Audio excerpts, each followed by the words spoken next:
So I want to talk to you about this Garnier Olia semi-permanent or permanent hair coloring.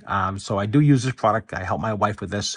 I'm the one who applies it, and so I do know about this product. It works very, very well. So this is an oil powered color with no ammonia.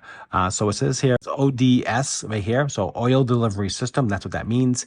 And 3 times more shine because of the oil base. You get much more of a shine out of your product. Out of your hair. So this is what's in the package, just to show you what's in here. So we have the delivery system, this is the conditioner, and this is the colorant. So basically what you have to do is follow the instructions, of course, and the instructions are in here, and inside here are also some gloves. So definitely use the gloves, super important, because your hands will be all stained if you don't. So very important. So what you want to do is open up the colorant, you add it to the bottle, you shake it up really, really good, you apply it to the roots of the hair, and you work it down through the whole hair, and get the hair pretty much all soaked. Let it sit. I believe it's some of them are 15, some of them are 20 minutes, depending on what the package says.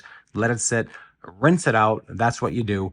After you add the colorant, you do that. And then after you're done with all that, you add this. This is like a conditioner. And you use this conditioner here. It's a after color conditioner, which is very important, which is step 3. And that helps just clean the hair, adds more shine, helps with the broken ends, things like that. So this is what this is included here. So I just want to make a quick video to show you what's in the package. Because a lot of times you see the box, but you don't know what's in it. So I want to show you everything here. And this is what I have. Definitely highly recommend this product. It works fantastic.